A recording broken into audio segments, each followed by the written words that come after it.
I think I was keeping a lot. I was keeping it mostly in. Like my marriage was actually great marriage. At that point, there wasn't anything like necessarily like wrong. I think it was all a lot of um, internal baggage I carried, or internal pressures I felt that I didn't share very well with anybody. Did that internal baggage ever hit that breaking point where you started going down a different path? Yeah, I exploded my life significantly. So 3 years into pastoring, church is growing, and like the community I kind of talked about. It was a really neat community, but I still continually felt this pressure. My first son was, um, like my wife was pregnant, and so baby was on the way.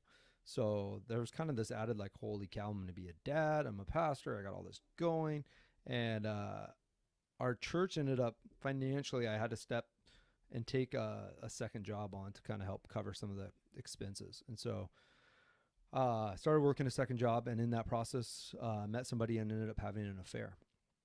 And I, for a little while, kept kind of living with it, being like, I can hide this. I screwed up. I messed up. I can hide it.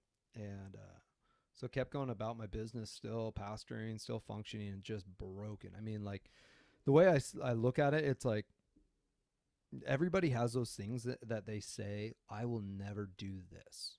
Like, I'll never be this person, or I'll never do this to this one, or I'll never cheat on my spouse. Like, that would have been one of my things. I will never, you know. And then all of a sudden, I find myself breaking my I will never.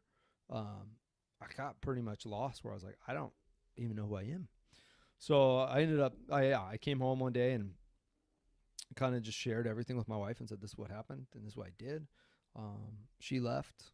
I called the church, called the elders of the church and said, this is what happened. This is what I did. And, um, they asked me to step down as a pastor of the church. And so everything kind of exploded very quickly. It went from, oh man, I got it all figured out. Life's going well. And then I, my son was just born. So my wife and son left. I lost my job, and I lost my community in a lot of ways. And so yeah, I kind of blew up my life at that point, and um, I slowly started rebuilding. Like I got myself into counseling and surrounded myself still by some good people, and started working on things. And but in that process, I still had so much shame. I mean, there was so much shame around what I did, um, that I would start. I would. It started out really minimal. I would drink like a tall boy beer, and then it turned into a 6 pack, and I would do that to just numb the shame. It would just quiet it for just the moment, just enough time for me to be okay. And then, but then I would carry more shame with being like, man.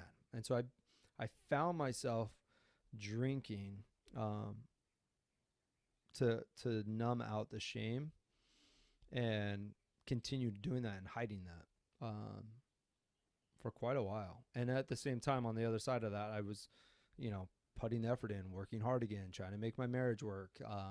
We started seeing a counselor together, and a really slow progression back towards building trust. But then every once in a while, I would slip up and get caught drinking, and then the trust would break. And so that became a cycle. That became a really ugly cycle that existed in my marriage and in my life for years, until I was really able to take it serious and go, I think I got a drinking problem now, you know?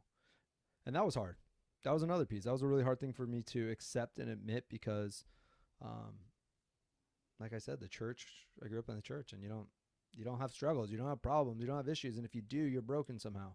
And I mean, that's kind of where I came from. And, um, and so it took me a long time to get to a comfortable space of even sharing about, um, the affair, or sharing about the fact that I'm a recovering alcoholic, and but neither of those things define me.